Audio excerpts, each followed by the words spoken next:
Once again welcome to humanities hype. मेरे साथ आप क्लास 12th की पॉलिटिकल साइंस पढ़ रहे हैं for your board exam.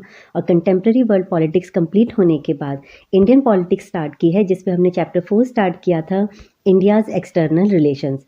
First part कर चुके हैं, जिसमें हमने इंटरनेशनल कंटेक्स्ट डिस्कस किया था।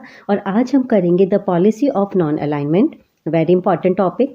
नेहरू का रोल क्या था हमारी फॉरेन पॉलिसी में, और ड्यूरिंग द कोल्ड वॉर हमने कैसे टू कैंप से, टू सुपर पावर ब्लॉक से डिस्टेंस मेंटेन करा, और एफ्रो एशियन यूनिटी की बात करेंगे। आज ये सारे टॉपिक्स हम वन बाय वन कवर करेंगे। ओके, एनसीईआरटी क्या कहती है उससे पहले मैं एक स्टोरी सुनाती हूँ आपको कि 1940s और 50 का जो टाइम था, पूरी दुनिया कोल्ड वॉर का टाइम था। सेकेंड वर्ल्ड वॉर ख़त्म हो चुका था 45 में, और पूरी दुनिया टू सुपर पावर ब्लॉक में डिवाइड हो गई थी। आप सबको पता है, यूएसएसआर, यूएसए कैपिटलिस्ट पॉलिसी को फॉलो कर रहा था, और यूएसएसआर कम्युनिज्म। ये दोनों सुपर पावर अपना अपना ग्रुप बना रहे थे और हर कंट्री को कह रहे थे कि तुम हमारे साथ आ जाओ। लेकिन सेकेंड वर्ल्ड वॉर के बाद जो न्यूली इंडिपेंडेंट कंट्री उभर के आई और उनके न्यू लीडर सामने आए, उन्होंने कहा हम ना तो यूएसए के साथ जाएंगे और ना ही यूएसएसआर के साथ जाएंगे। हम किसी भी सुपर पावर को ज्वाइन नहीं करेंगे, किसी के साथ नहीं, हम अपने रास्ते खुद चुनेंगे। और इसमें 5 लीडर्स का बहुत बहुत इम्पॉर्टेंट रोल था, जिनको हम नैम के फाउंडर मेंबर भी कहते हैं। आप नेहरू इंडिया से, इजिप्ट से नासिर, युगोस्लाविया से टीटो, घाना से निरुक्मा और इंडोनेशिया से सुकार्नो। एनसीईआरटी में देखो साफ साफ लिखा हुआ है, Nehru, Nkrumah from Ghana, Nasser from Egypt, Sukarno from Indonesia and Tito from Yugoslavia. ठीक है, इन सबको फाउंडर मेंबर ऑफ नैम कहा जाता है, क्योंकि एनसीईआरटी में साफ साफ लिखा है, चैप्टर का फर्स्ट पेज ही है, तो इसलिए आप सबको ये 5 जो फाउंडर मेंबर हैं नैम के, वो पता होने चाहिए। अब ये जो न्यूली इंडिपेंडेंट कंट्रीज थी, आप देख सकते हैं, ये 1961 में नॉन अलाइन मूवमेंट जो कॉन्फ्रेंस हुई थी, उनमें इन कंट्रीज़ ने नैम को ज्वाइन किया था। और ये सारी न्यूली इंडिपेंडेंट कंट्रीज़ थी। और अब मैप में दिख रहा है कि ज़्यादातर जो न्यूली इंडिपेंडेंट कंट्रीज़ हैं वो या तो एशियन कॉन्टिनेंट की हैं या अफ्रीका कॉन्टिनेंट की। तो इन्होंने सोचा कि हम ना अमेरिका के कैंप में जाएंगे और ना रशिया के, हम दोनों से दोस्ती भी रखेंगे और अपनी हार्ड अर्न फ्रीडम को भी सिक्योर रखेंगे। ये बात इन्होंने क्यों कही? क्योंकि अभी अभी सेकेंड वर्ल्ड वॉर के बाद इन कंट्रीज़ को फ्रीडम मिली थी, बहुत स्ट्रगल के बाद। और अगर फिर से ये यूएसएसआर या यूएसए जैसे सुपर पावर ब्लॉक को ज्वाइन करते हैं, नाटो या वार्सा पैक्ट को ज्वाइन करते हैं, तो हो सकता है ये फिर से इन्फ्लुएंस करें और ये हम दोबारा से कोलोनाइज्ड के चंगुल में फंस जाए। तो हमें अपनी जो फ्रीडम है उसको सिक्योर करना है। फिर क्या हुआ? 1955 में बांडुंग कॉन्फ्रेंस, इंडोनेशिया में एशिया और अफ्रीका के 29 कंट्रीज मिले। You can see here. Okay, और सबने कहा हमें तो अभी अभी फ्रीडम मिली है और हम अपना फ्यूचर खुद बनाएंगे। और यहाँ से नॉन अलाइनमेंट मूवमेंट का आइडिया और ज़्यादा स्ट्रॉन्ग होता गया। और 1961 में बेलग्रेड, युगोस्लाविया में ऑफिशियली नैम स्टार्ट हुआ। ओके, और नॉन अलाइनमेंट मूवमेंट की जो कंट्रीज़ थी, जो मेंबर कंट्रीज़ थी, उन्होंने डिसाइड किया कि हमें किसी भी मिलिट्री अलायंस में शामिल नहीं होंगे और हम दोनों सुपर पावर के बीच मीडिएटर का रोल निभाएंगे और हम अपने इकोनॉमिक डेवलपमेंट पे फोकस करेंगे। क्योंकि अगर हम अभी दोनों सुपर पावर को ज्वाइन कर लेते हैं तो हो सकता है हमारे जो बाकी ऑब्जेक्टिव और गोल थे उनको हम अचीव ना कर पाएँ। तो इट्स बेटर कि हम दोनों सुपर पावर से डिस्टेंस मेंटेन करके अपनी कंट्री के इकोनॉमिक डेवलपमेंट पर ध्यान दें। और नैम ने दुनिया को ये सिखाया कि न्यूट्रल रहकर भी पावरफुल बन सकते हैं। अब एनसीईआरटी क्या कहती है? The policy of non alignment movement. आपको मोटी मोटी स्टोरी तो समझ में आ गई होगी। The non Indian national movement was not an isolated process. ऐसा तो नहीं कि जब हम अपनी फ्रीडम के लिए स्ट्रगल कर रहे थे तो सिर्फ इंडिया ही कंट्री थी जो अपनी फ्रीडम के लिए स्ट्रगल कर रही थी या कोलोनाइज थी। नो, इंडिया के साथ साथ अफ्रीका और एशिया की बहुत सारी कंट्रीज़ थी जो कोलोनिज्म में थी या इम्पीरियलिज्म का शिकार थी, और उन सब में फ्रीडम के लिए स्ट्रगल चल रहा था। लिबरेशन मूवमेंट वर्ल्ड वाइड हो रहे थे, एशिया, स्पेशली एशियन और अफ्रीकन कंट्रीज़ में। The foreign policy of a nation reflects the interplay of domestic and external factor. किसी भी कंट्री की जो फॉरेन पॉलिसी होती है वो क्या रिफ्लेक्ट करती है उस कंट्री के डोमेस्टिक और एक्सटर्नल दोनों फैक्टर्स को। And therefore the noble ideals that inspired India struggle for freedom influence the making of its foreign policy. और जब हम अपनी फ्रीडम के लिए स्ट्रगल कर रहे थे, हमारे जो आइडियल्स थे, तो आज़ादी के बाद जब हमने अपनी फॉरेन पॉलिसी को बनाया तो उन आइडियल्स को फॉलो किया, उनको ध्यान में रखा। But India's attainment of independence coincided with the beginning of the cold war era, a period which was marked by the political, economic and military confrontation at the global level between the two blocks lead by the super power USA and USSR. और आपको पता है कि second world war के बाद हमारा जो 45 to 1991 का टाइम है, ये क्या है? ये कोल्ड वॉर का टाइम है। Two super power bloc USA और यूएसएसआर के बीच, जिसमें रियल में तो कोई वॉर हुई नहीं, ठीक है, वेपन्स का यूज़ नहीं हुआ, लेकिन दोनों सुपर पावर अपना अपना इन्फ्लुएंस बढ़ाना चाहते थे। दोनों के बीच political, economic, military confrontation continue थे और ऐसे में हमें अपनी फॉरेन पॉलिसी को बनाना था। And the same period also witness development like the establishment of the UN, the creation of the nuclear weapons, the emergence of communist China and the beginning of decolonisation. ये चारों ही lines बहुत important है जो आप exam में ज़रूर लिखेंगे। So India's leadership had to pursue its national interest within the prevailing international context. और दूसरी साइड क्या, कोल्ड वॉर तो चल ही रहा है, इधर यूनाइटेड नेशन का इस्टेब्लिशमेंट हो रहा है और कंट्रीज़ में न्यूक्लियर वेपन को इस्टेब्लिश करने की, बनाने की होड़ सी लग गई है, क्योंकि सेकेंड वर्ल्ड वॉर में अमेरिका न्यूक्लियर वेपन का यूज़ कर चुका है, चाइना में कम्युनिस्ट गवर्नमेंट स्टैब्लिश हो गई है और वन बाय वन कंट्री डीकोलोनाइज्ड हो रही हैं, क्योंकि फ्रीडम के लिए जो स्ट्रगल थे वो बहुत स्ट्रांग हो गई हैं। और ऐसे में इंडिया को इंटरनेशनल कंटेक्स्ट को ध्यान में रखकर फॉरेन पॉलिसी बनानी थी और अपने नेशनल इंटरेस्ट का भी ध्यान रखना था। Basic principles of India's foreign policy last class में कर चुके हैं, फिर से एक बार मैं रिकॉल करवाती हूँ। Non alignment as the means of promoting peace and progress all over the world. Peace की और प्रोग्रेस की बात करते हैं, पीसफुल को एग्जिस्टेंस की बात करते हैं। Opposition of colonialism, imperialism and racism, not to initiate a nuclear war, respect for human rights, support to the UN actions and stress on the need for a new international economic order। New जो 70s में कौन लेके आए? यही third world country जिन्हें second world war के बाद आज़ादी मिली थी, जिन्हें तीसरी दुनिया के देश कहा जाता है। और क्योंकि न्यूली इंडिपेंडेंट कंट्रीज़ थी, डेवलपिंग कंट्रीज़ थी, तो ये लोग न्यू लेके आए थे कि IMF और वर्ल्ड बैंक जैसी जो संस्थाएं हैं वो जो इकोनॉमिक एड और असिस्टेंस प्रोवाइड करवाती हैं, तो उसका जो प्रॉफिट है, फ़ायदा है, वो डेवलप्ड कंट्रीज़ को ज़्यादा होता है और डेवलपिंग को कम। तो ऐसी पॉलिसीज़ लेके आए कि उनके साथ साथ डेवलपिंग कंट्रीज़ को भी उसका फ़ायदा मिले। तो ये थे बेसिक प्रिंसिपल्स। और नॉन अलाइनमेंट अगर 2 लाइन में लिखने को आता है कि व्हाट इज़ नॉन अलाइनमेंट, तो आप कैसे लिखेंगे? The word non align mean being non align with the great power blocks of the world. जो 2 सुपर पावर ब्लॉक हैं यूएसए और यूएसएसआर, उससे हमें अलग रहना है और distancing one self from the rivalry between the 2 camp. और दोनों सुपर पावर से डिस्टेंस मेंटेन करके रखना है और दोनों के बीच अगर राइवलरीज हैं तो उससे अपने आप को दूर रखना है। लेकिन इसका मतलब ये बिल्कुल नहीं है कि हम पैसिव न्यूट्रल हैं और हमने समय समय पर एक्टिव रोल प्ले किया है। We judged each issue on its merits and did not toe the line of one or the other super power. हम हर इशू को उसकी मेरिट के बेस पर जज करेंगे और किसी भी सुपर पावर की बात नहीं मानेंगे कि आंख बंद करके हम यूएसए की बात मान लेंगे या यूएसएसआर की बात मान लेंगे।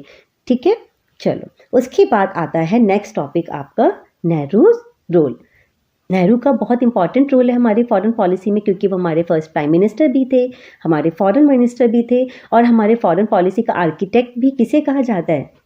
हमारे first prime minister Pandit Jawaharlal Nehru played a crucial role in setting the national agenda and he was his own foreign minister. Thus both as the prime minister and the foreign minister he exercised profound influence in the formulation and implementation of India's foreign policy from 1946 to 1964.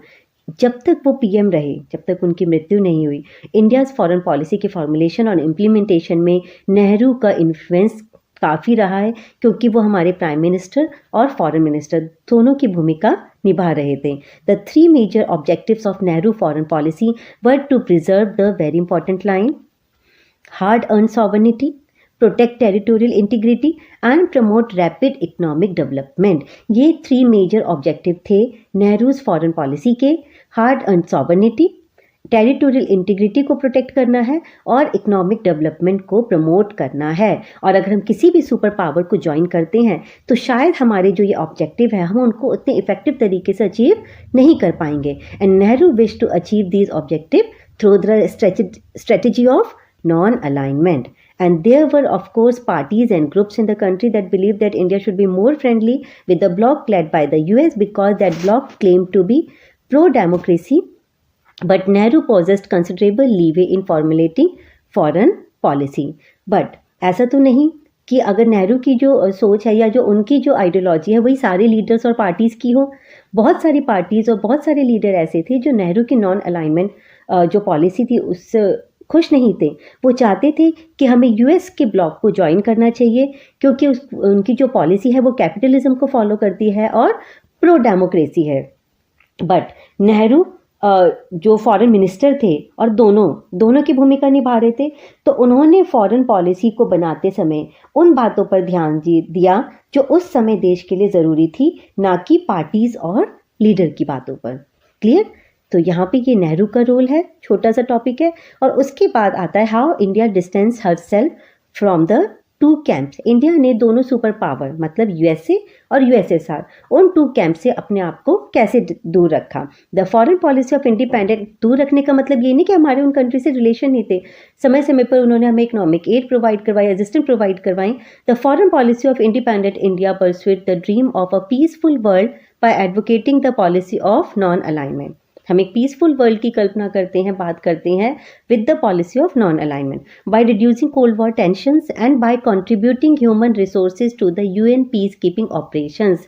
और जहाँ जहाँ world में conflicts हो रहे हैं और UN peacekeeping operations किए जा रहे हैं तो इंडिया पूरा यूएन पीस कीपिंग ऑपरेशंस को सपोर्ट कर रहा है और कोल्ड वॉर की जो टेंशंस हैं उनको भी रिड्यूस करने में एक मीडिएटर का रोल प्ले कर रहा है। And India wanted to keep away from the military alliances led by the US and Soviet Union against each other. और जो मिलिट्री अलायंस थे यूएसए का नाटो एंड सोवियत ने क्या बनाया था, वार्सा पैक्ट। जब हमने कंटेम्प्रेरी वर्ल्ड पॉलिटिक्स पढ़ी थी और एंड ऑफ बाइपोलैरिटी जब करा था तो मैंने आपको उसमें डिटेल में बताया है।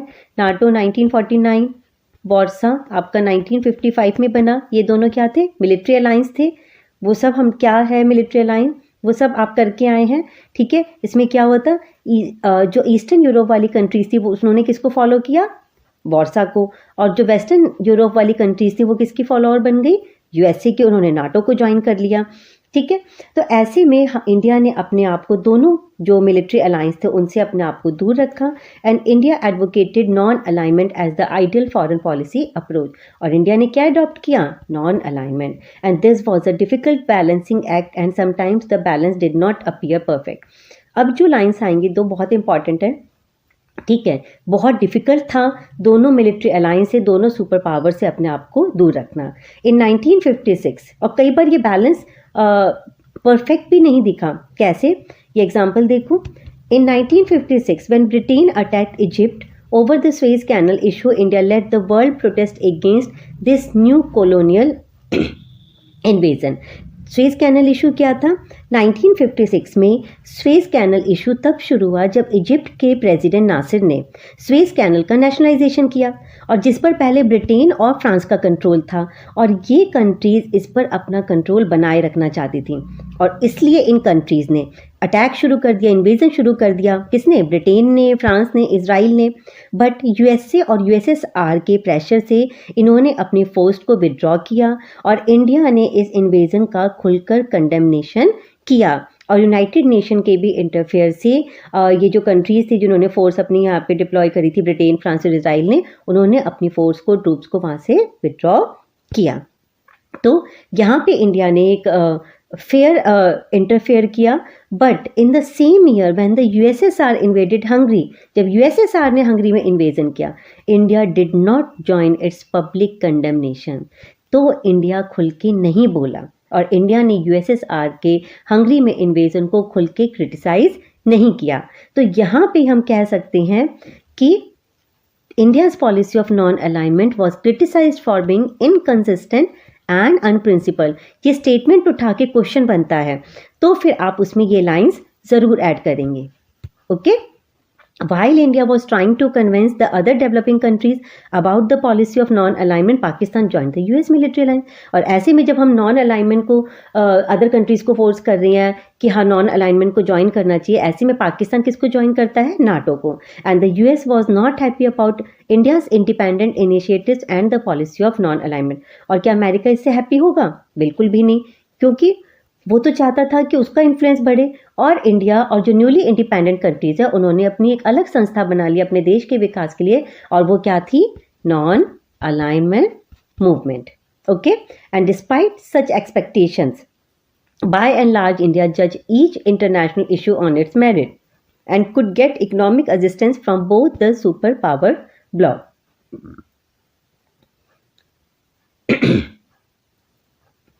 और समय समय पर दोनों सुपर पावर ब्लॉक से हमने इकोनॉमिक एड और असिस्टेंस भी ली है, हेल्प भी ली है, और इसी वजह से इंडिया के नॉन अलाइनमेंट को इनकंसिस्टेंट और अनप्रिंसिपल भी कहा जाता है.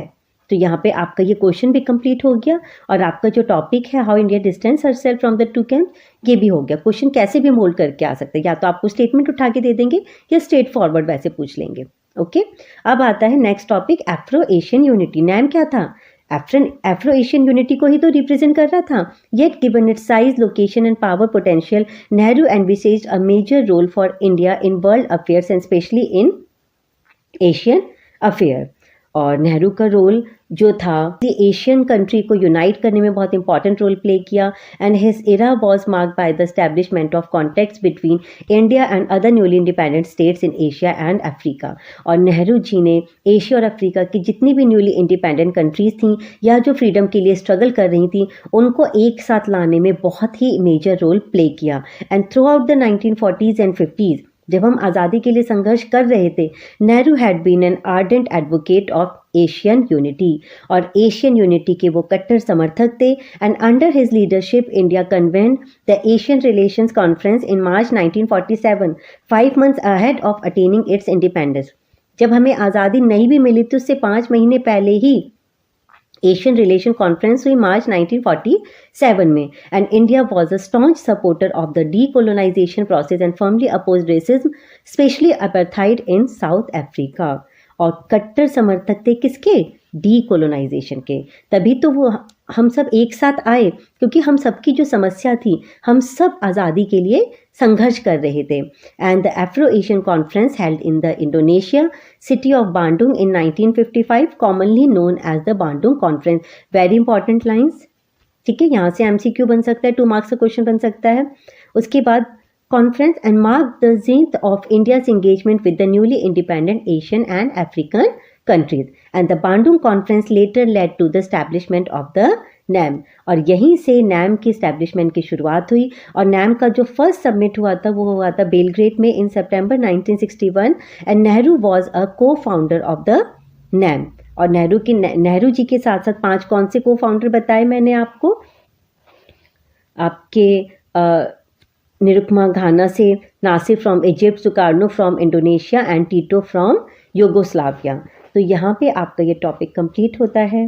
Thank you, bye.